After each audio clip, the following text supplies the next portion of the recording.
No one can fully replace the Fedora project lead. Absolutely not. Exactly. Don't worry, Ian. It'll be just a pale comparison. But you know what? Rumor has it you have some experience with Fedora Atomic, which is kind of topic irrelevant right now. Relevant, not irrelevant. So I think it's going to slide. Absolutely. And Dusty does even more than I do. So that'll be great. All right, there we go. All right, gentlemen. Well, let's start the show. This is Linux Unplugged, episode 255 for June 26, 2018.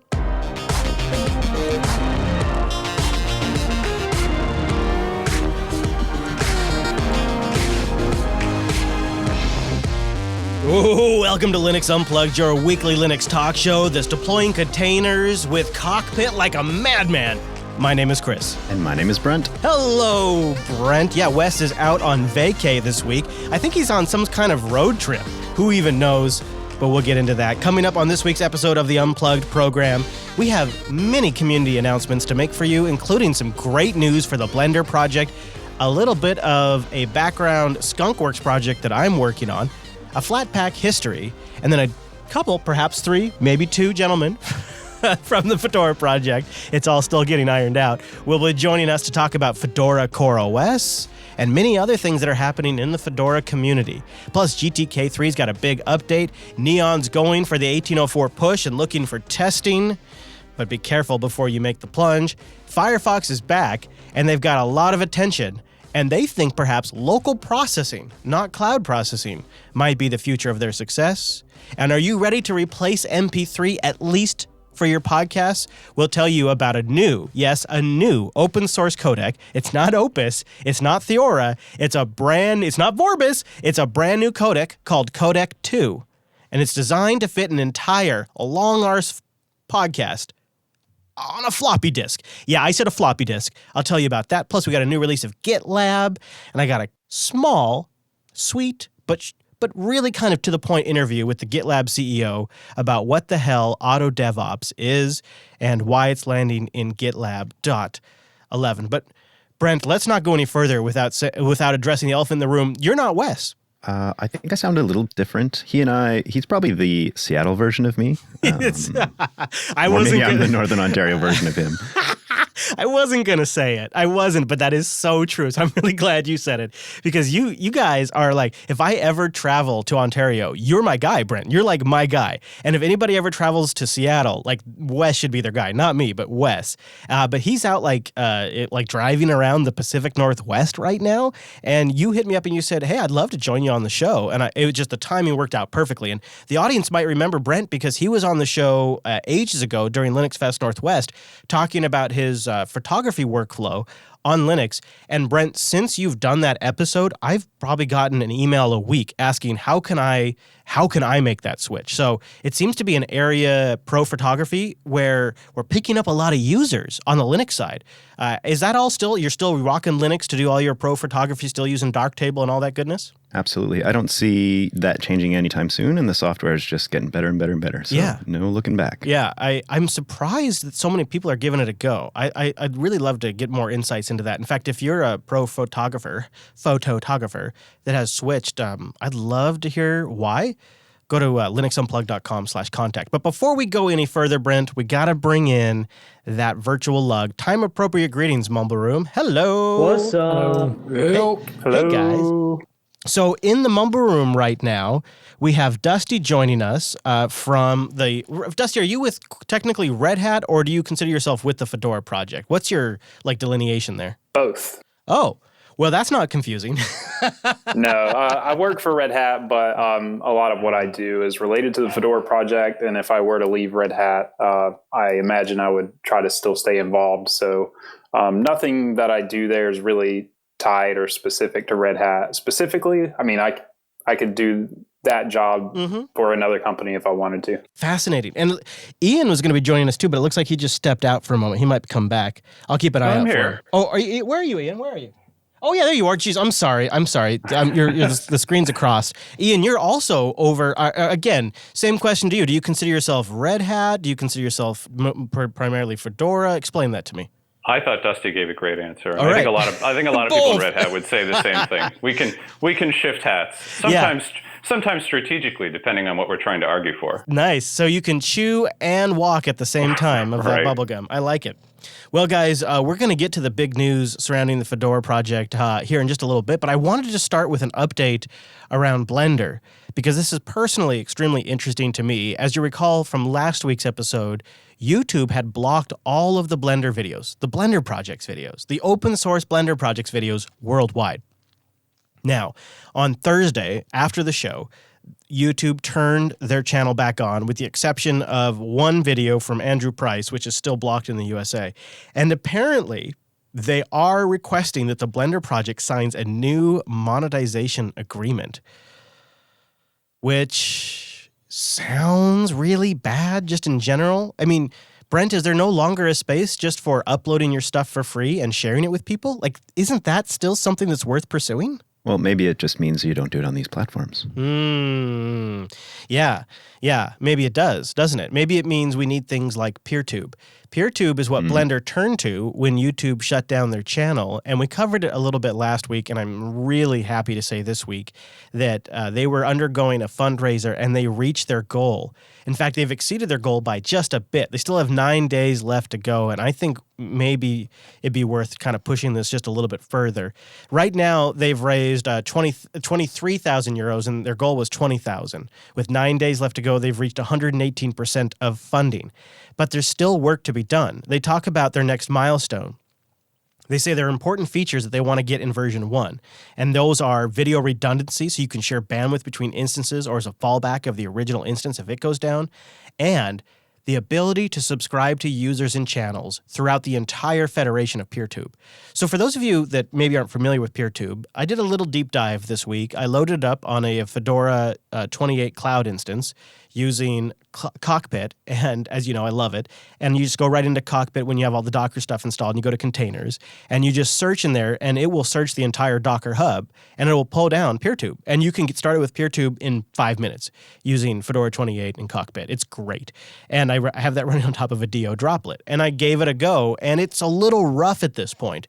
But holy crap, if this doesn't have some potential. As you probably guessed, it's using BitTorrent as the backend with a web seed. So when you're the first person to watch it, you get a web seed, and it plays pretty fast.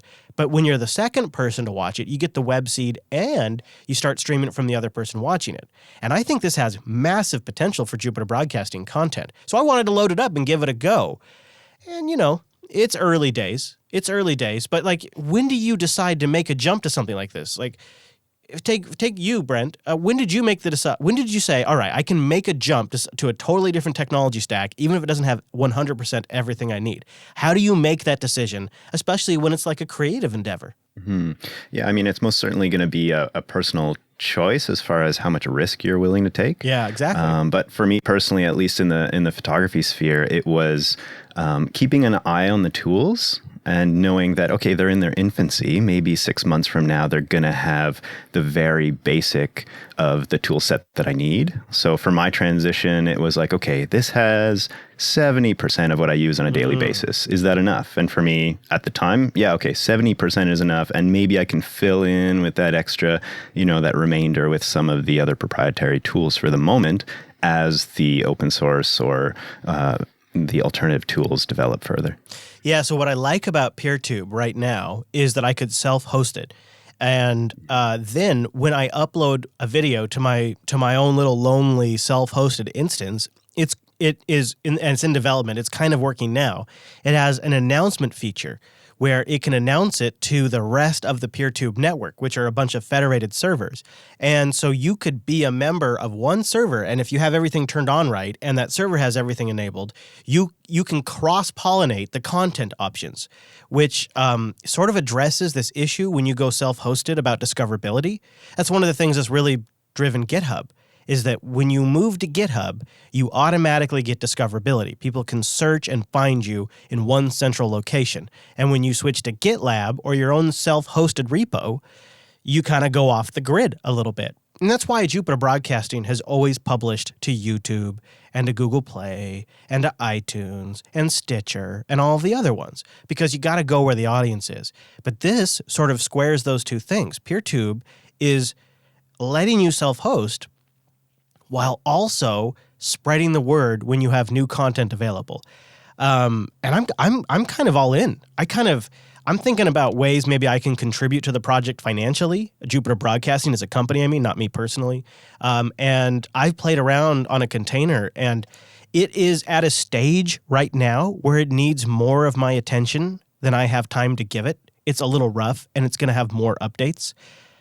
But I will say this, if somebody in the community wants to reach out and work with me to set up a PeerTube hosted solution, I would be more than on board with importing all of our YouTube catalog and setting up PeerTube as an option for the Jupiter Broadcasting audience to consume our content. 100% would be on board with that. I would even consider doing the main embeds on the JB website using PeerTube if the experience is 70% there, because I think the audience would be with me too.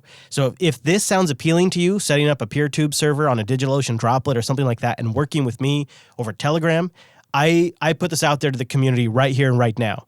Let's be early adopters. Jupiter Broadcasting. Let's be early adopters of PeerTube. Let's push this forward. Let's help collapse the YouTube monopoly on online video. And let's do it with, in my opinion, some of the best Linux and open source content out there. And if you want to work with me, contact me on Telegram at ChrisLAS. Let's set it up, because I think this could be a great opportunity. It's so close. I would almost do it all myself. It just needs a bit more babysitting than I have time to give, and I recognize that fact, and I want it to be successful. So I want somebody in the community to work with me. But this is the solution. It'll be this and a million other things. Instagram has just recently launched IGTV. Facebook has their YouTube competitor. But I feel like PeerTube, for our audience, could be the future. It won't necessarily replace YouTube, but it could be one day the predominant way people watch Jupiter Broadcasting videos. I'm pretty excited about it, Brent. Do you think it would isolate anyone at all? I don't know. I mean, I like their federation spreading the information. It definitely is not going to reach people on the proprietary commercial platforms. And so I feel like for a period of time, I'm going to have to publish in both locations. You know what I mean? Mm-hmm. Like a transition period? Yeah. Like a transition period. And then once like people know about it and the word of mouth is starting to spread, kind of make it our primary platform. And how awesome would it be if I could self-host that stuff and use BitTorrent to absorb the primary bulk of the bandwidth? Isn't that great? It's fabulous. Yeah. Fabulous. Makes me want to do all the things over torrent. I've always wanted to. I was ready to use BitTorrent Sync as a way to distribute shows, but that didn't work out either. So we'll see. We'll see where that goes. Do you think torrent can handle the bandwidth? If we get thousands of these servers going, can it do all that? I think it gets even better. That's the thing. Have you ever used any of those apps like Popcorn Hour or whatever it was that would live stream torrent files? No. Yeah, it works, because if you think about it, you do segmented downloads, and if you synchronize the download with the player, like if the download mechanism is aware of the player position in the video, it can start trying to chunk up the section of the video you're watching. And so it actually lends itself pretty well to video streaming. It's a little bit slower in some cases, but the nature of BitTorrent, where it can download different chunks of the file at different times from different locations, it happens to fit pretty well with the nature of video streaming. So I actually think it could be a pretty good experience. I guess we'll have to wait and see. In some ways, it seems like a meant-to-be transition, right? It's just about time that this comes along, isn't it? I hope so. I really hope so, because I've had many concerns about YouTube now for quite a while. Let's shift gears for a moment, and there was some great progress that came out of London. Over on the Ubuntu blog, there is a report from Will Cook about the GNOME Software Design Sprint, and he writes, a couple of weeks ago, representatives from across Canonical met in London to talk about ideas to improve the user experience of GNOME Software. We had people from the store team, Snap Advocacy, Snapd, Design, and the desktop team, but we also were fortunate enough to be joined by Richard Hughes, representing upstream GNOME Software. Now, Richard's name may ring a bell when we've talked about the upstream firmware project that I'm a huge fan of. And Will writes, we started off this week by making a very quick, aka long, list of features or improvements we'd like to see in GNOME Software.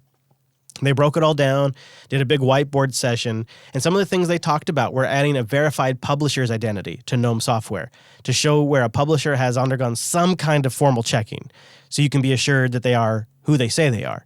Also, they thought about adding a way to report problems within applications right there in GNOME Software. Maybe it's a link to submit a bug to their bug tracker or something like that. Or maybe it goes back to some central repository and then gets sorted out from there.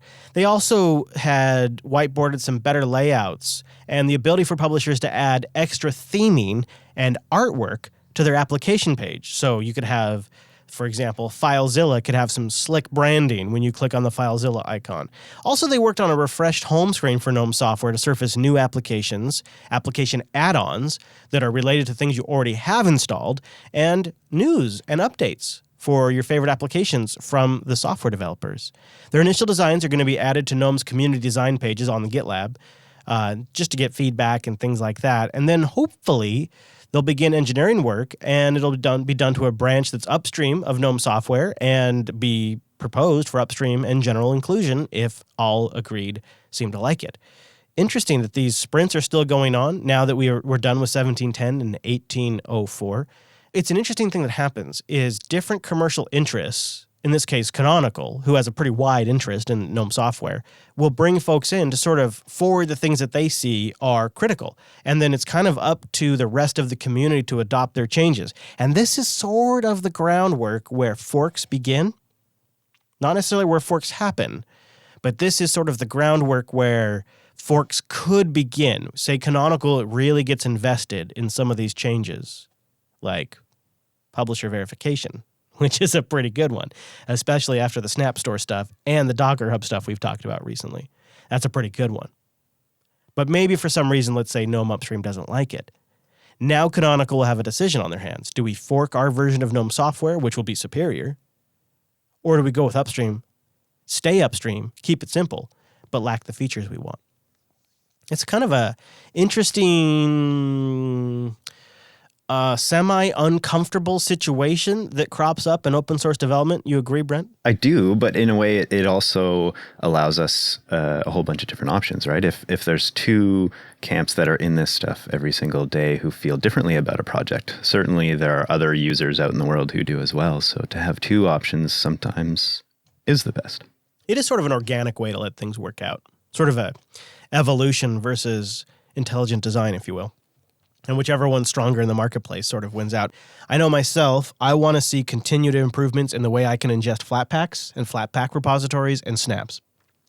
They've done a lot of work there, but just recently I was trying to add, I can't remember if it was Atom or Visual Studio Code, but there was a Flatpak repo for it. And within step 2, I'm at the command line, I'm adding repos, I'm then installing software, and it's a little bit of a, honestly, I just wish I could click a link in my browser and have it launch GNOME Software and do all of the work for me, maybe prompt for my password once, and we're just not there yet. So that's where I'd like to see is improvements with these universal package formats. Speaking of Flatpak, it's been almost 4 years since we started talking about it. Can you believe that? You might not actually think that's true because when we first started talking about Flatpak, we were talking about XDG app. You might remember your humble host here talking about XGG app and how I was excited about it being a universal installation format. It used OS tree, XGG app. It used the OS tree to store and deduplicate applications. It used kernel namespaces via a helper called XGG app helper to do unprivileged containers. It had a split between applications and runtimes. It was very much like what we see Flatpak today. But there was a great renaming for Flatpak from XGG app to Flatpak. And that's when in this show we could tell things were going to the next level. And it has Flatpak, the name itself, has a great history that goes back way back to the ancient Egyptians. I'll link to the post in the show notes that explains that at linuxunplugged.com/255. Go check that out. So in 2016, we got the new name of Flatpak. That was version 0.6.0. Version 0.80 was released in December of 2016, and that was the first long-term stable edition that landed in Debian Stretch and RHEL 7. And we've had another stable release since then, version 0.10x. It's always been a decentralized system that anyone could host their own applications. But since then, they've realized it is kind of beneficial to have a centralized hub called FlatHub. So the FlatHub project was launched where you can find most applications these days that are available in FlatHub and Flatpak. But it's not finished, and it's not necessarily bug-free either. In fact, Alexander writes in his blog that they have a lot of things on the list for Flatpak 1.0. And there's a few core things they want to have done before they announce Flatpak 1.0. So if you keep your eye out in this next week, you'll probably see the first release candidate for Flatpak 1.0 called 0.99.1. It'll probably be later on as you're hearing this episode, a couple of days afterwards.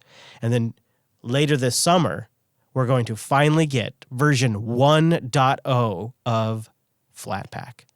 So we've got Snap and Flatpak 1.0s. And actually, Snap is further along in their development, a little bit, I won't say much faster, but noticeably faster development pace there. But Flatpak, since XUG app, since 2016, has been really kind of progressing in this nice, orderly fashion.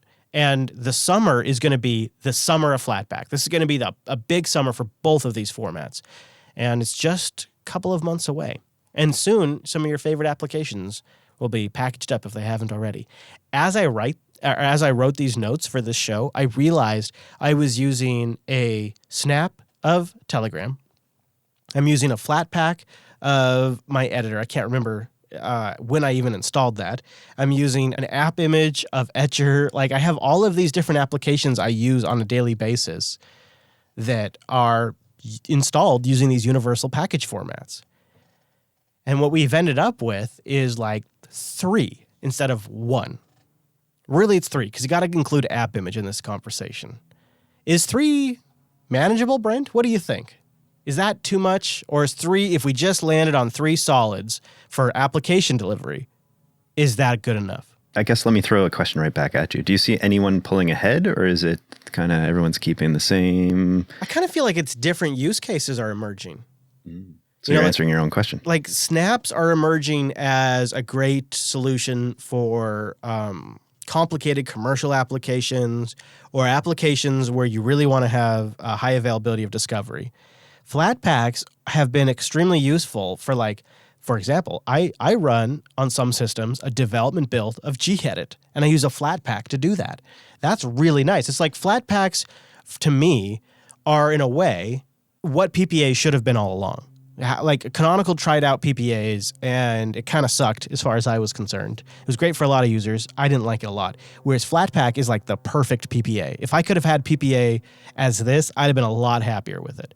Whereas snaps feel like XYZ vendor has just released an application for Linux, and now it's available. And JJ, you're pointing out, like, a lot of these, both Flatpak and snaps, also have like this wine compatibility layer now. Yeah, and it's pretty interesting. I actually got to test out the GOG Galaxy app on my system, and it works relatively well, although there seems to be some focus issues on my particular system that I don't know if anybody else is having with regards to if I go away from the game that's currently playing, I cannot go put my mouse inside of the game again. So that's a bug that I might need to report.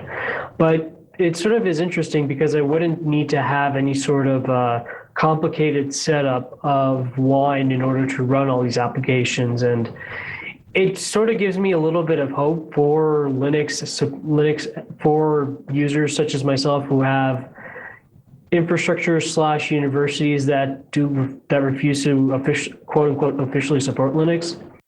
I agree.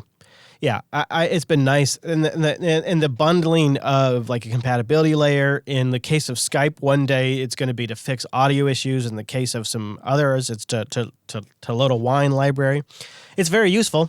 And I've also seen CM2 in the chat room is saying that it's a good way to have GNOME stuff in the newest GNOME stuff in CentOS 7. So you can have like a RHEL stable base, but you can have the newest userland applications. That obviously appeals to me too. Maybe beta software as well. I think Firefox beta is also available in these package formats. Yes. And 10-bit, you're pointing out that it is getting easier for folks that like to use these GUI installers like the GNOME Software Center or KDE Discover, yeah? Yeah, it seems to me like if you're on the desktop anyway, you've got some options for not really caring which one you're using. It makes it way simpler, doesn't it, when you don't do it by the command line and you just use like Discover or GNOME Software? Yeah, I think so. Yeah. Now, I want to talk about Fedora CoreOS. Yeah, I said Fedora CoreOS. Matthew Miller on June 20th posted over at fedoramagazine.org, "Welcome to Fedora CoreOS. Everything you know is changing. Now it's time for us to figure out how we can welcome and include container Linux into the circle of Fedora friends. The Fedora Editions strategy intentionally makes space for exploring emerging areas in operating system distributions. CoreOS will help us push even further and bring new ways of doing things as a project." Now, Fedora CoreOS is going to be built from Fedora content rather than the way it's made now. It won't necessarily be made the same way we make Fedora OS deliverables today, though. No matter what, we absolutely want CoreOS's user experience of container cluster host OS that keeps itself up to date, and you just don't have to worry about it. That's the experience they're going for. Fedora being a community-driven project, though, obviously, this is your chance to get involved. Now, I read that I just quoted you word for word. I just read it from Matt's post, and it barely makes any sense to me. Barely makes any sense. From what I grok, Fedora is becoming something completely different, but it sounds like it's something that's even more awesome than it currently is. So I've invited Dusty and Ian on the show here to help me sort this out. They're both involved in the Fedora project, involved with Red Hat, and they have a better insight into this than your humble host here does. So, guys, welcome into the show. And Dusty, because you were here first, I'll start with you. Where do you want to begin the conversation around Fedora CoreOS? Are we talking about sort of a refactoring of Fedora here? Are we talking about a new Fedora in a sense? I think what we're talking about here is kind of taking the use cases that Container Linux and Atomic Host have been targeting and trying to bring the best of both of those worlds, so the best from Container Linux and the best from Atomic Host, and to also try to bring those two communities. Obviously, Container Linux has a large user base, and Atomic Host has a very engaged community. Trying to bring those two together and make something better, more focused. If we combine our efforts, hopefully it'll be better and it'll be more rock solid. Now, Ian, you kind of come at this from the Atomic side of the house, and I got to ask you, is this kind of where the puck was going to skate regardless of the CoreOS merger? Because to me, I've always kind of wanted Fedora to go more Atomic. Yeah, well, I think, it's funny to me to hear you say that almost makes sense to you because, I saw Matt shared that announcement with me and I saw it go out and I thought, oh, yes, this is exactly what I wanted to say. There's something that occurs to me when you did say that. I think a realization that we came to, if you've been in the Fedora project for a long time, I've always thought of it as something that was very nimble and very quick. And certainly as someone in Red Hat who's also trying to manage an OS that we want to have, a 3, 5, 10-year life cycle, it seems extremely nimble. But some of what Fedora does now seems a little bit less nimble than, for example, something like Container Linux was able to do. So I think a big element of what Matt was trying to get across in that announcement is that we're going to be open to slightly different ways of perhaps constructing this subset or this sub-distribution of Fedora that maybe we weren't necessarily before we actually talked about marrying up with the Container Linux community. Because looking at some of the ways that they do things, how they put stuff together, the sort of rolling update model and things like that, it is really quite nimble. And it's something that I think we aspire to do more of as we sort of merge those two upstreams. I see. So, in your perspective, this isn't necessarily a huge shift for Fedora, the main project itself, but maybe for one of the editions of Fedora? Am I tracking? Yeah, and I think Matthew also used this concept. We've had a concept in Fedora called spins, which is meant to be another place where people perhaps experimented a little bit more with the way that the distribution was composed. Again, it doesn't mean that we're going to go completely off-piste, as it were, and start pulling in content that comes from nowhere else. But we do have and Fedora this is one of the things that makes Fedora great as a full-fledged distribution that's released every 6 months or so, have a very rigorous process for composing the entire thing together. It's something like 20,000 source RPMs. They experiment with all sorts of different ways to do interactive installs, all sorts of different combinations of install configurations. And they do that quite well, but we don't necessarily need to be constrained by that when we release an update of our minimal container host. It's meant to support an entirely different use case, right? Mm-hmm. So these are the kind of things that we're hoping to create a little bit more space for now that we've created Fedora CoreOS and have sort of announced some of the guardrails for that community. I see. So if I today am a Fedora Atomic user, and I'm just the minimal installation, but I found it to be a pretty competitive, pretty great server OS.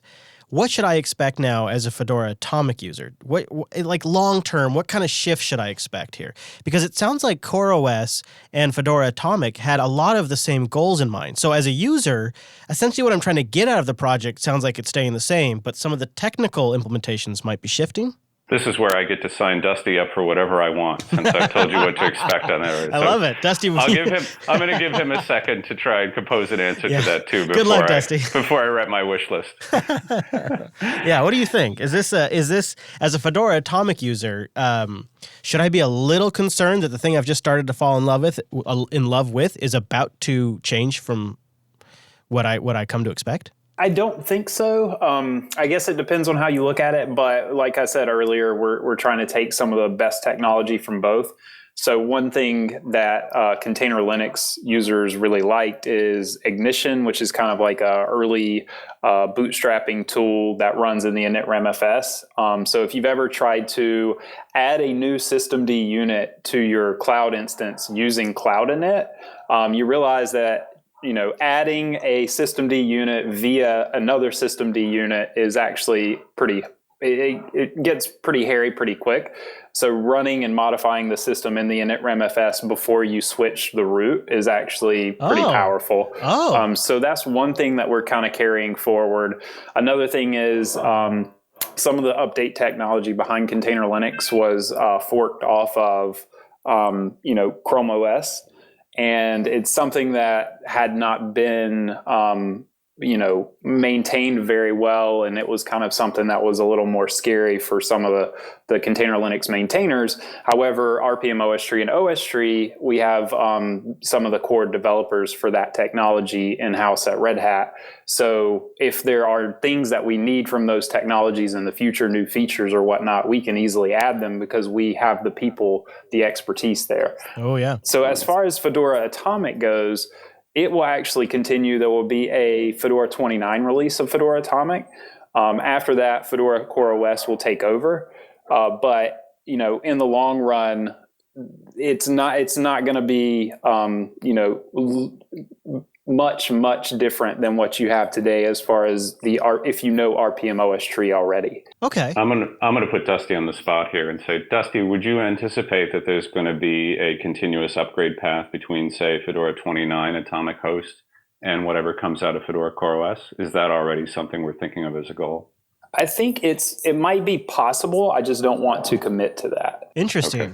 Very Interesting. clever. Yeah, probably a good move.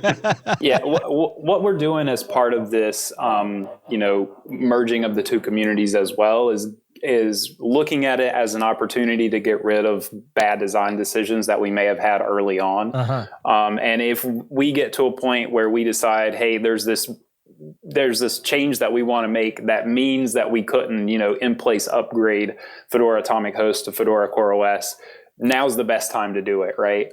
So it's very early days in the development of Fedora CoreOS, but we're building off of pretty stable technologies. Obviously, there's a community behind container Linux and a community behind Fedora Atomic host today. Those technologies work. So we're starting from a good position. We're kind of throwing everything in the middle there, and then coming out with something better, I believe. Yeah, you get to pick from the best, really, in this situation. It's sort of you have more good things to pick from than you can really kind of make sense of. It kind of sounds like an ideal situation in a way. Now, all right, so that's all fine and good, but as a Fedora user, I've got to wonder, eventually, does this become main Fedora? Is it too soon to even say that? But it seems like to me like this would really be a standout differentiator for Fedora if this wasn't just like one of the additions of Fedora, if this was Fedora.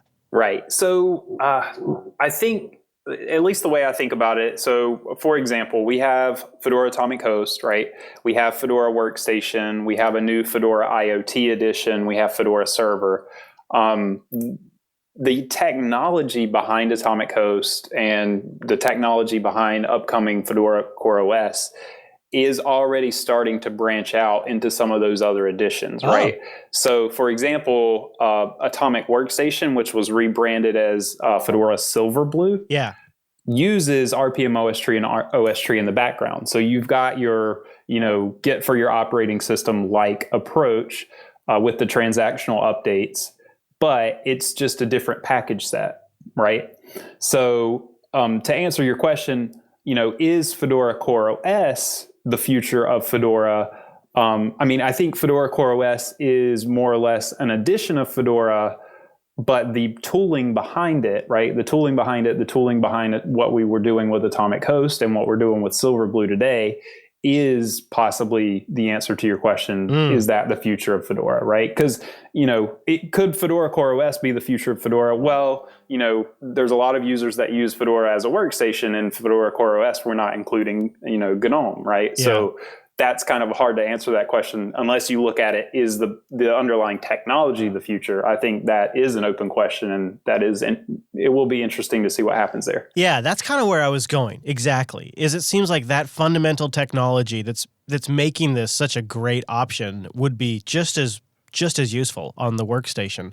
Because I guess I think about this and I think this is kind of confusing to the average user. There's a lot going on here.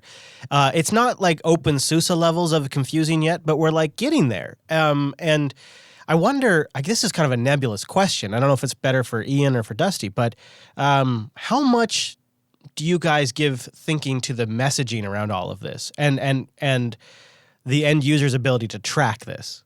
Seems like it's pushing it. You know what I mean? Well, so I think the messaging initially on this is that this is a continuation of the interest groups that grew around container Linux and the Fedora Atomic Host, right? So the focus of this is very much that use case.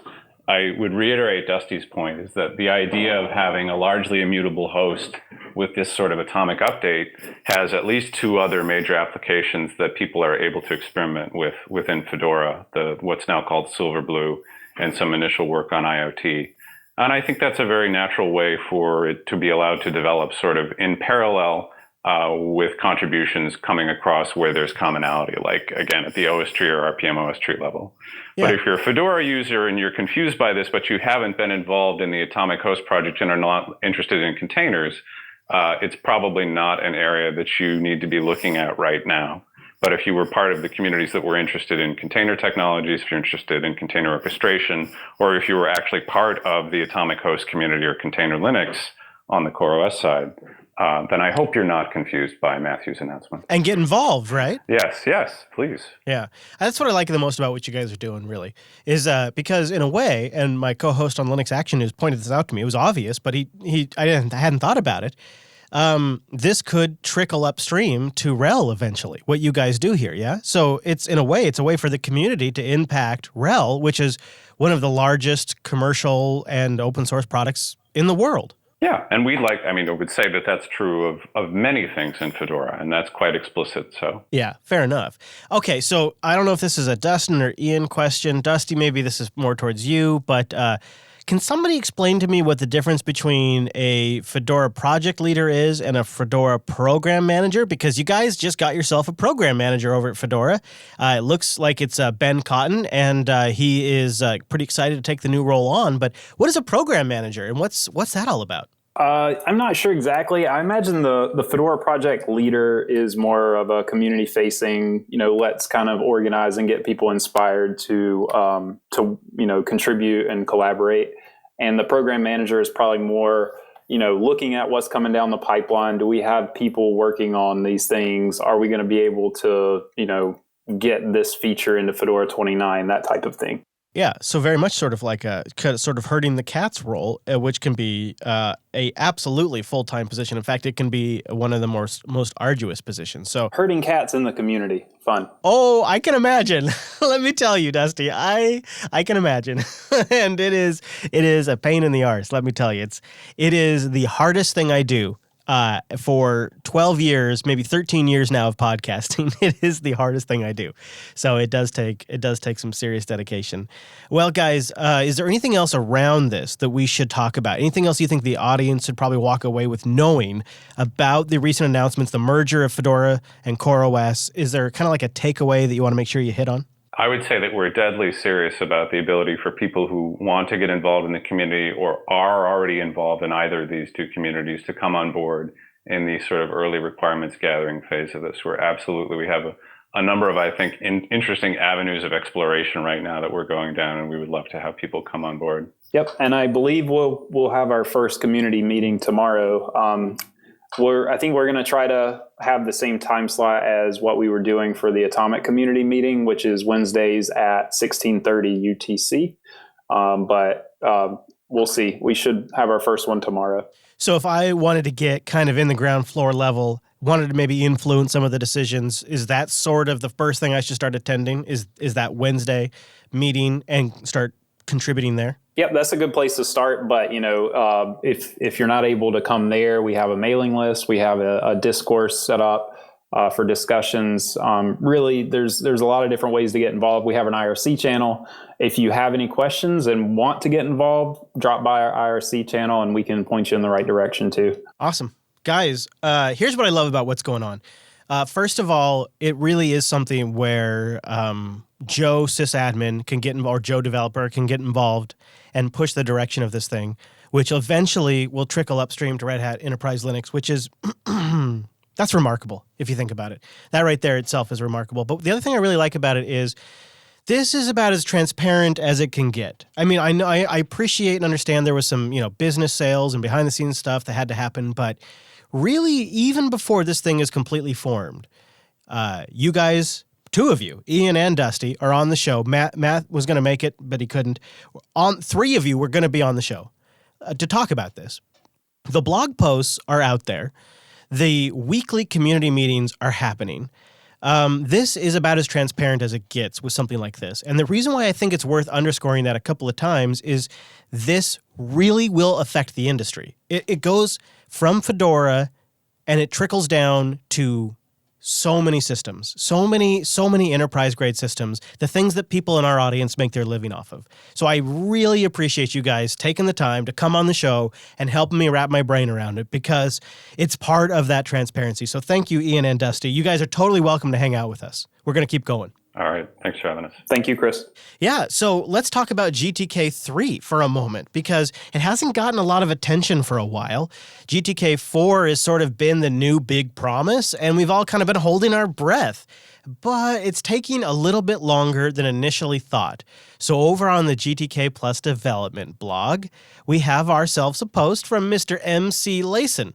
And he talks about GTK4 being just a little bit out. So in the meantime, we're going to see ourselves a GTK 324. And it's going to be a maintenance release that has some nice new features, including, Brent, I know your favorite feature, new emoji support. Yeah? I mean, that's got to feel good. How did you know? I don't know, because I feel like you and I could have a conversation in emojis, you and I. You had this this very special emoji that you sent me. It might have been someone with a beer. Those are stickers. Do not confuse the emojis with the stickers. I do love my They're Putin just upgraded. stickers. Yeah, I got Kim Jong-un stickers and I got Vladimir Putin stickers, and I'll use them all the time. So the long and short of this is really kind of a practical acknowledgement by the GTK community that GTK4 is taking a little bit longer. So we're gonna. I know we've been telling you that you could just plan on GTK 3.22 being final, and it was just gonna stick around. But we're gonna make some changes. But it's not just emojis that they're including. There's gonna be support for new open type font features and other nice things and bug fixes. So keep an eye out.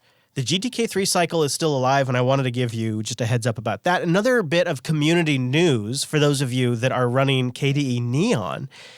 If you are crazy, you can now update to 1804. KDE Neon is sort of this promise of an LTS Ubuntu release with a rolling KDE release that can come within hours of the new hotness because the developers are using Neon themselves. And this, since the project's inception, is the first time they're hopping LTSs. They're going from 1604 to 1804, but it hasn't been done before. So they're looking for your help to test. And I underscore test. It is not recommended for production systems. But if you are a lunatic and a masochist, you can go try it out. I'll have a link in the show notes and help them test it. I myself will be doing this upgrade after enough of you throw yourselves on the sword testing this. I am not going to try this one myself. I don't need to break the last remaining Neon systems I have. And in their post on community.kde.org, they say it's likely to break your system right now. And it's gotten better over the last few days. I've been following the Telegram conversation around this. It's a full-fledged upgrade. And I advise caution. But if you're willing to try it, so that way I don't have to, it's available for you. Brett, what desktop environment are you on over there? Are you a GNOME guy? Oh, no. KDE. Really? KDE. You know, and that's that's actually a recent thing for me. I was on, and don't hold me against this if you feel strongly about it, but I was doing Cinnamon for a long time and suggesting that to a lot of people. Sure. But I've had my eye on KDE since forever, maybe 10 years, and just sort of tracking what they were doing. And I felt like, okay, I'm going to jump. So about a year ago, sure enough, did that. And like you are discovering now, there's no looking back. I'm really enjoying it. It's just super slick. It does exactly what I need. It does a lot more, but it just gets out of the way. And so that's me. I for some reason did not know that. Last time I talked, I don't know if that came up, but that's interesting to hear because you were using, let's see, when you were here at JB, you did use a KDE desktop to do the photo stuff, as I recall. Felt right at home. Yeah. Yep. I hadn't even thought about it. I got a link. That's why I didn't complain about it. Yeah, it's funny you didn't. You just got right to work, actually. I got a link in the show notes for you guys to check out. It's just worth mentioning. There's not really a lot to it, but Google has completely ignored Windows in their release of a VR video editor, a virtual reality video editor. It's mostly for 180 perspective video, but they released it for Linux and Mac, but not Windows for a VR video editor. Now, what does that mean? Maybe nothing, but I thought it was worth mentioning. And if you're interested in grabbing a VR editor, maybe like Wimpy might be, go check the show notes. I'll have a link there. But Brent, you sent me this link to DigitalOcean's post about cracking the Enigma encryption in 13 minutes using 2,000 droplets. How great is this post? How great is this post, Brent? It's like this entire post, and I have to say I came to it not directly from DigitalOcean, but a roundabout way. And when I saw that it was a DigitalOcean post, I thought, geez, it's even better. And so this is an article that is wonderfully placed between sort of the tech lover and everything DigitalOcean is capable of and more. It sounds like they pushed the boundaries here, but also some really neat historical challenges. Yeah. Yeah, of course, you guys are, when I say the Enigma machine, I bet you that everybody in the audience knows what I'm talking about. It was a complicated encryption system during World War II. The apparatus consisted of a keyboard, a set of rotors, an alphabet ring, and plug connections, all configurable by the operator. For the message to be both encrypted and decrypted, both operators had to know the two sets of codes. A daily base code changed every 24 hours, which was published monthly by the Germans. Then each operator created an individual setting used only for that message. The key to the individual code was sent in the first character of the message and it was coded in the base. That then created over 53 billion possible combinations that changed every 24 hours. Because of this, the machine was widely considered unbreakable. Now, as you know, we did eventually crack it. Now, it still makes for a great challenge, especially when you're trying to get AI to crack it. So Lucas Kunzowicz, which I'm not sure on the pronunciation there, but he is the head of a data science division. He's Polish, and he was working on this problem. And he decided to recreate the most complicated version of the Enigma machine, the Nazis' Navy version of the machine, which was the most sophisticated iteration. His team started by recreating the machine's rotors and plugs in Python. In Python. Let's just take a moment and appreciate now that one of the most famous encryption machines from World War II has been recreated in Python. A moment here, if we will. And he recreated all of these functionalities in Python. Initially, they tried to teach their AI to decode the Enigma code itself, but it just didn't work. And they also tried to spin up Lambda functions from Amazon to do like the computation. But the problem was Lambda functions were not very quick. And some of the limits around execution time bit them in the arse. So they decided to keep pushing forward. They started blogging about this, and somebody at DigitalOcean noticed that this was a thing, contacted them, and quickly agreed to provide what they call their ML one-click droplets, their machine learning one-click droplets. It's like, this is by one of their R&D engineers who noticed this. It's like, this is kind of what we do, guys. We're kind of like super focused on developers. You guys are developing code to do this. Just come over here. We'll consider this a marketing thing. So they worked with their R&D engineer. He set up these machine learning droplets, and they contacted DigitalOcean's help desk and said, hey, can you spin us up 1,000 droplets? 1,000 droplets. 1,000 droplets. And they did it. They spun up 1,000 droplets for them in a day, and they have a cute name for it. They call it, they hydrated these droplets in one day. They hydrated 1,000 droplets. So it took the team about 2 weeks to train the machines to create the Python code. And then it took another couple of weeks before they had their first success. The way they train the machine learning, though, to read German is kind of weird. They fed the machine learning children's stories and a few like military telegraphs and things like that. But fairy tales written in simple language like Rumpelstiltskin, Cinderella, Grimm's Fairy Tales, Hansel and Gretel, those plus 200 others were the data set they fed the machine learning algorithms to pattern match German language. Really, it came down to simple language. Because these messages were generally short and very simple, it actually worked to train them on children's books. And really interestingly, at the end of the day, the German language wasn't understandable by the AI in any shape or form, but it could pattern match. It could pattern match, and so it didn't need to learn to speak German. It could pattern match. So they did that for 2 weeks. And they ran the Enigma code through 1,000 droplets. And after they trained it how to read German, or pattern match, I guess, and they threw 1,000 droplets at it, after 24 hours, they broke the Enigma code, and they were able to read the message. And that was interesting. That's not bad. But what if we threw another 1,000 droplets at it? What if we had 2,000 droplets to break this code? Once they threw 2,000 droplets, they were able to crack the code in 13 minutes. 13 minutes. But if you think about it, and this is the author, he says, you really have to accept the fact that even if you have 2,000 droplets, you still have billions of combinations to be checked. And the neural network that we used is really only good at spotting German language patterns. It's not a speed demon. And because it uses recurrence, which gives us a boost when dealing with languages, but you pay with calculation time. So for the AI to shine, we actually had to use 2,000 droplets to do all the tedious work. Everybody praises AI, but it was actually the droplets that did 99% of the work. Like, right?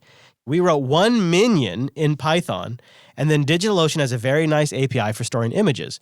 So you create one minion, and then you tell DigitalOcean, create this as an image, and then please go create 2,000 copies of this image, and it's off. The code simply just runs. But because we could add more systems, it meant there was no state. They were not coordinated in any way. Each minion doesn't know anything about the others. They're fully autonomous. And that's great because it means we can have 200, we can have 2,000, we can even have 20,000 of them. The more we have, the less time that it takes to break the Enigma code. Wow. And the hard numbers here, the 2,000 virtual servers ran through 41 million combinations per second. It took them 13 minutes for the minions to do the work. That's a lot of Python. That's a good one, Brent. I love Thank how you they for call finding the that. servers minions. Yeah, that's good.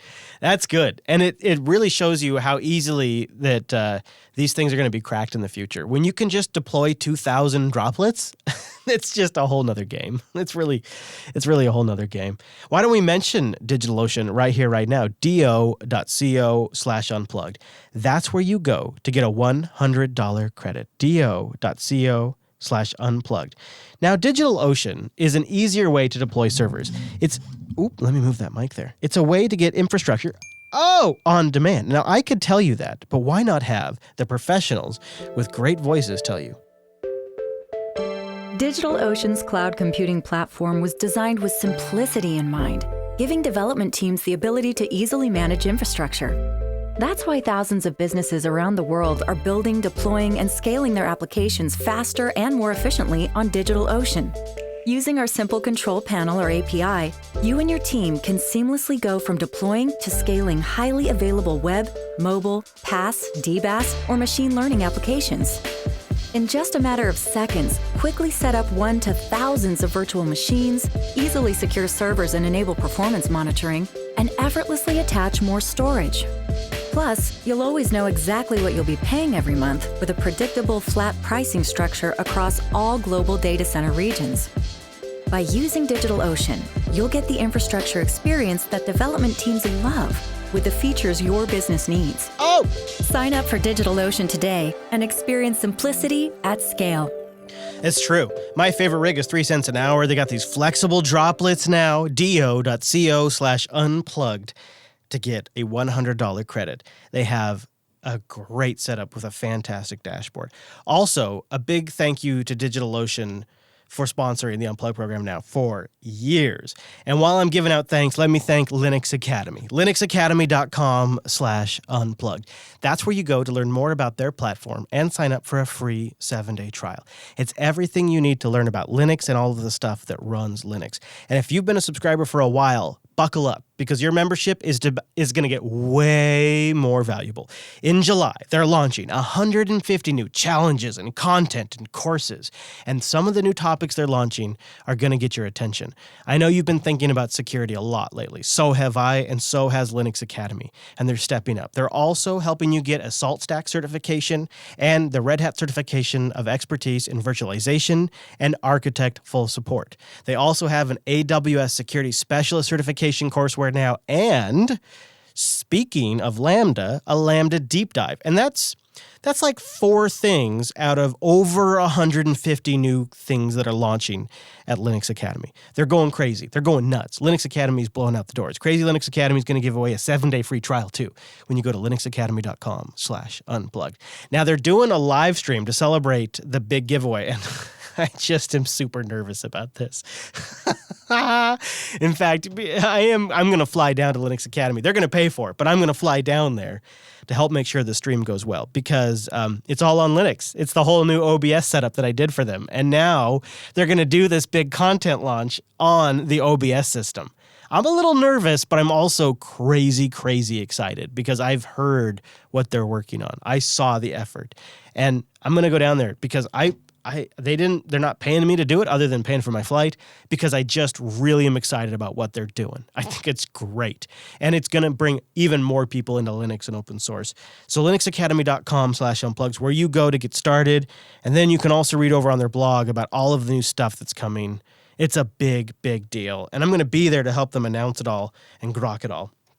So if you're in the Texas area, I'm going to be there again in about a week or two, about 2 weeks, because the big announcement, the big live stream's on July 10th.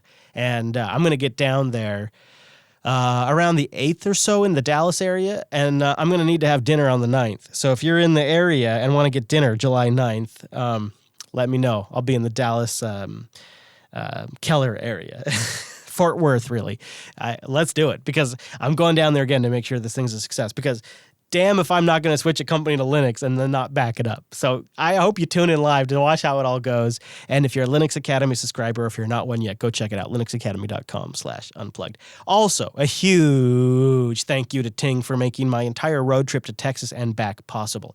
I'm in Seattle again, and the month that I was away doing shows on the road was powered by Ting. They have a CDMA and a GSM network, and damn if I didn't leverage the hell out of that. It's $6 a month for what you want. Just one line. Boom, $6 a month. Then you just pay for your usage on top of that. Your minutes, your messages, and your megabytes. However much you talk, text, and data you use, you pay for. It's a fair price regardless. And they have nationwide coverage. And like I said, they got 2 networks, so there's a lot of devices you can bring. Check their BYOD page. There's no contracts, no service agreements, or no weird loopholes where they try to get you for a couple of years. And they've got the best control panel in the business for mobile. So check it out by going to linux.ting.com. That'll take $25 off your first device. Oh, and it'll give you $25 in service credit if you bring a device. And they got a lot of compatible devices. I'm just saying. Now, every now and then, Crazy Ting has a crazy deal, and they're blowing out the doors right now with $1 SIM cards. I'm serious. This is it. This is what Noah and I tell you about all the time. Go buy 10 of them. Seriously, go buy 10 of them. Why not? They're $1 a SIM card, and they don't even charge you until you activate them. And then when you do activate them, they're $6. So both Noah and I load up on these suckers. I just bought 5 of them. Go buy 10 of them. Seriously. I bought 5 of them because I'm poor. But if you can afford $10, go buy 10 of them. Because you can put them in your bag. You can hand them out to people. You're at an event. Nothing says a baller like you're handing out data. So go get the GSM SIM. Go get the CDMA SIM. Whatever you're about. I don't care. But the $1 deal on the Ting SIMs is about once a year. And hallelujah, it is here. So go grab it. But first, start by going to linux.ting.com. Linux.ting.com. So a big thank you to DigitalOcean, a big thank you to Linux Academy, and a big thank you to Ting, linux.ting.com, for sponsoring this here episode of your Unplugged program, linux.ting.com. All right, back to the news we go. Brent, have you noticed the uptick in positive coverage around Firefox OS? I have in the show notes a link to a New York Times article. Headline: Firefox is back. It's time to give it a try. In the freaking New York Times, Brent. How about that? Oh, you sent me this article and I didn't think it was real. But I love it. It's great. That's a funny way to put it. Yeah, when I first saw it too, I was like, that's not the New York Times. That's something else. Yeah, and they make the case. They talk about how the web has become a dumpster fire. Of course, they have a bit of an interest there as an advertising-based company, but they say Mozilla recently hit the reset button on Firefox about 2 years ago. Again, this is the freaking gray lady here. About 2 years ago, 6 Mozilla employees were huddled around a bonfire one night in Santa Cruz, California, when they began discussing the state of web browsers. Eventually, they concluded there was a crisis of confidence in the web. They write, if they don't trust the web, they won't use the web. That was Mozilla's chief product officer. They just felt to us like actually it might be the direction we're going, that people might stop using the web. So we started to think about tools and architectures that brought a different approach. Now Firefox is back, they write.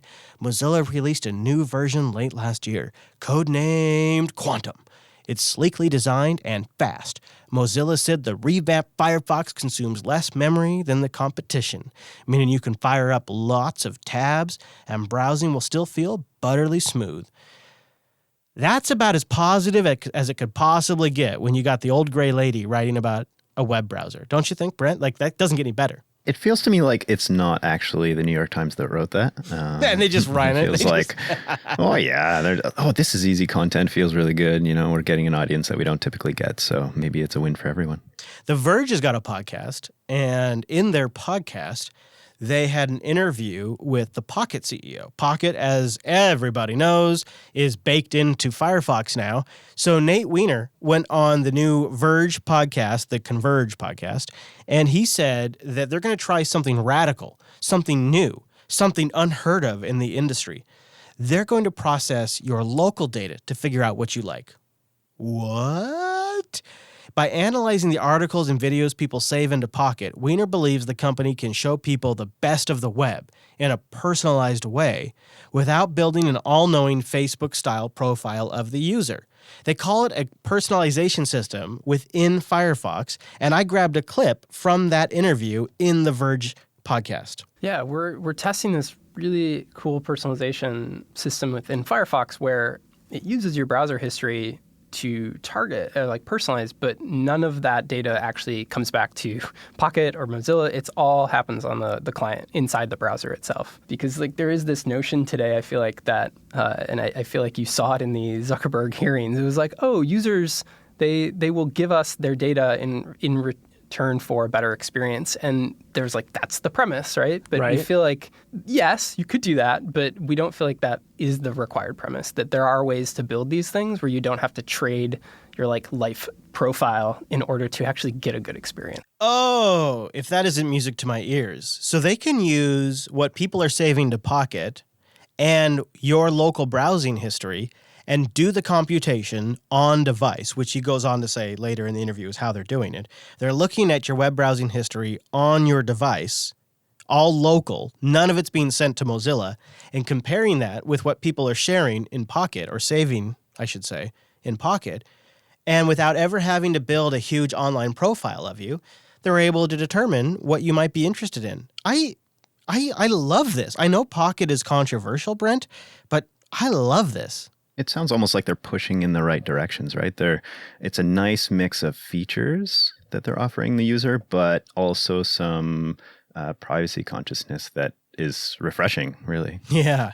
It shouldn't be. You know what I mean? Like, at this point... It should be the standard, right? Yeah, it should be, but it does feel refreshing. That's a good way to put it. Speaking of refreshing, Debian has been refreshed. There is an update out there for those of you still using Debian 8 Jesse. Now, this is the last release. It's the end of the line for Jesse. So this is your public service announcement right here on the show. I know, it's working fine for you and you love it. But look, your buddy Chris is just the messenger. It's time to move on. Why not upgrade to Debian 9, perhaps? Now, the 8.11 release has a number of bug fixes and security issues, and it's shipping a new NVIDIA graphics driver.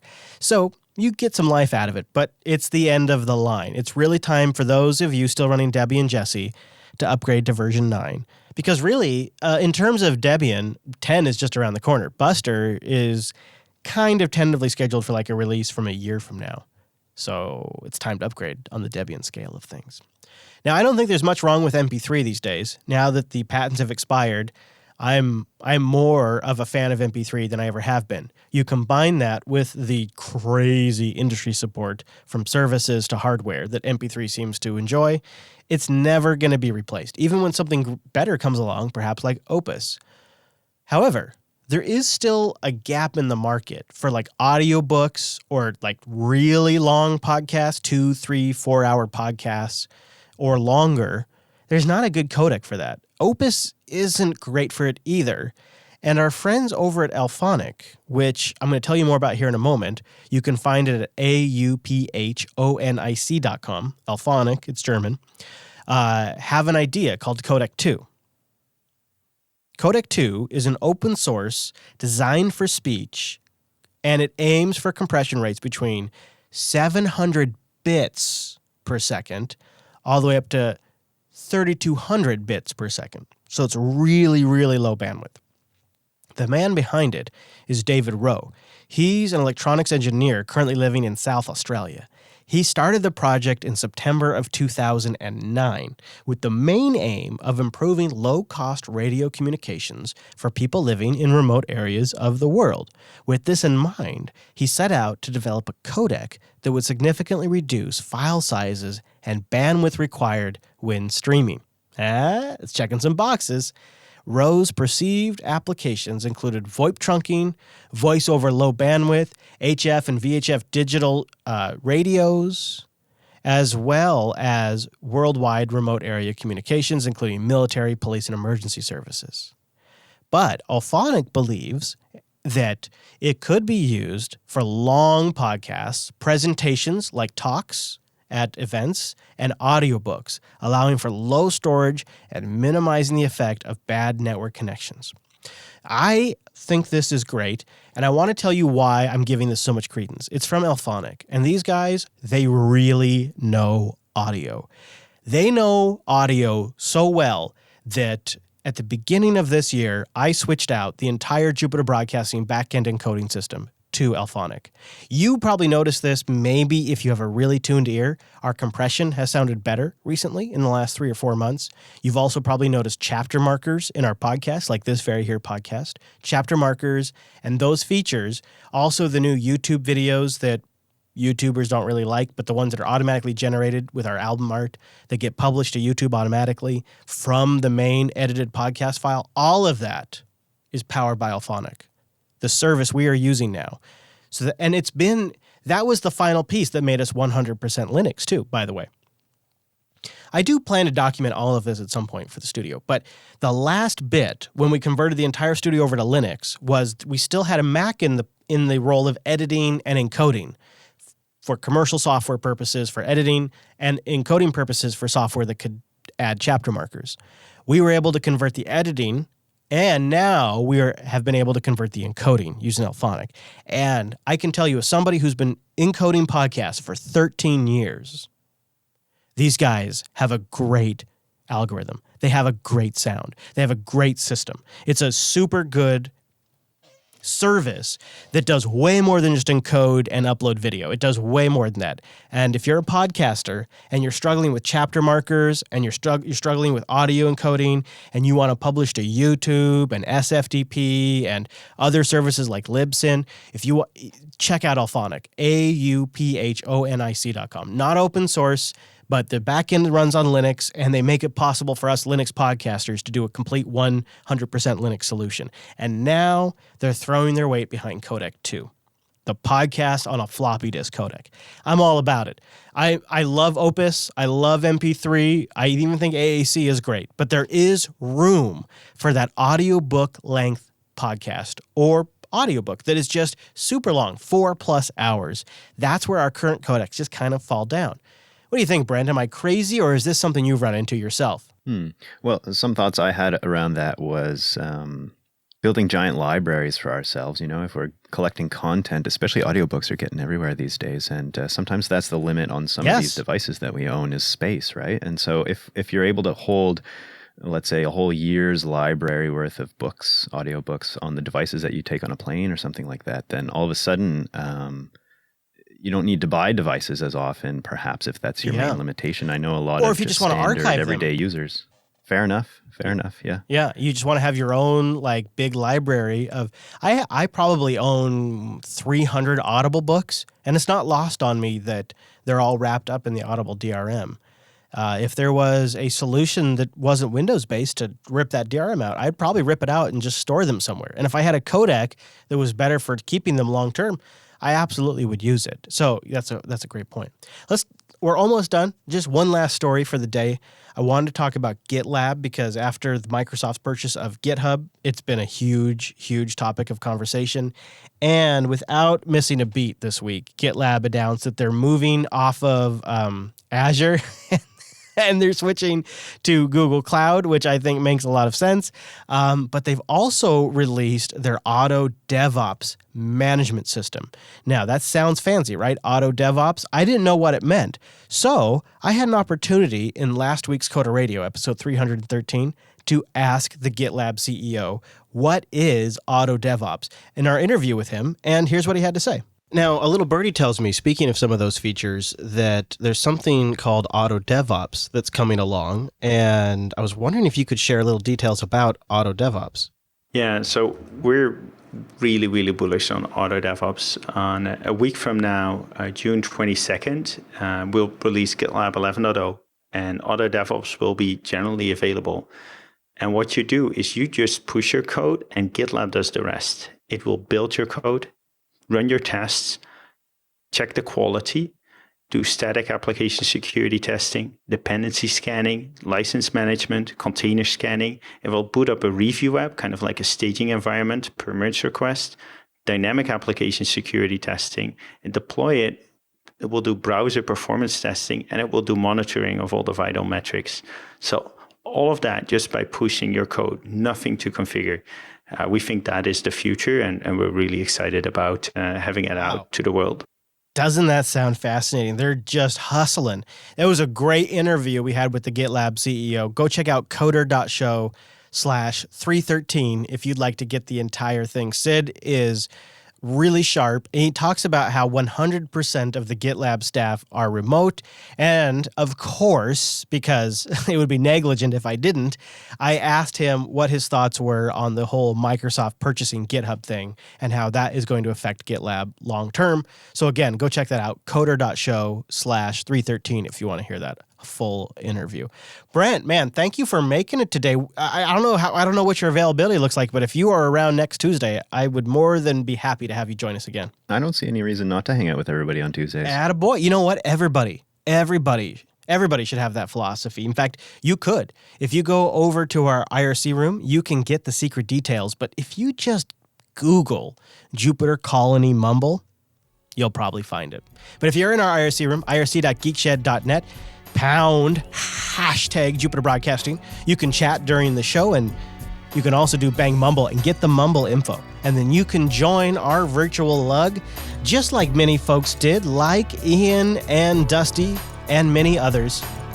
You can find out all of that at the Jupyter Colony site or in our IRC chat room. We do this show live on a Tuesday. You're more than welcome to join us. Get it converted to your local time at jupiterbroadcasting.com/calendar. Thanks so much for tuning this week's episode. Links to everything we talked about at linuxunplugged.com, as well as our subscribe links. Thanks for being here. We'll see you right back here next Tuesday!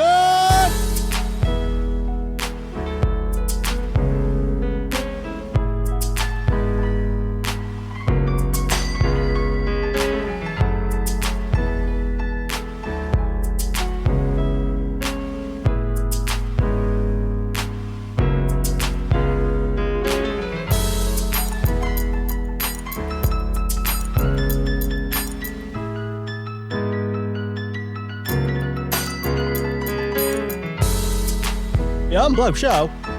Oh! There we go, Brent. We're officially in not overtime, in post-show. Overtime's for something else. Thank you, sir, for making it. Appreciate it. Now, we need everybody to go to jbtitles.com and vote their heart outs, because there's a lot of good titles. 36 titles over there. There's some good ones. Fedora to the core, at a drop of a hat, contained in a pocket, protect your pocket. Quantum is a sign of the times. Oh, get it? Do you get it? That's good, right? It's so good. I gotta make good. I want to do on the show, because there's so many web apps we use these days that I never ever have talked about native Fire, and it is a wrong that I must right now. It's NPM, so you got to have all the NPM stuff installed, which is pretty straightforward these days on any given Linux distro. But it's called native Fire, and it does exactly what you're probably guessing. Is it takes like a web application and makes it a standalone, like Node.js style Electron app. Catch your breath. So take, for example, you want to take Google Docs, or in my case, IRC Cloud, or something else that you always have to use in the damn browser. And you'd like to just have it as a standalone application on your desktop that gets its own taskbar entry. That's where native Fire comes in. And it's just npm install nativefire-g. I'll have a link in the show notes. It's solid. I've been using it now for months to run IRC Cloud, to run Source Connect, to run a whole bunch of other stuff.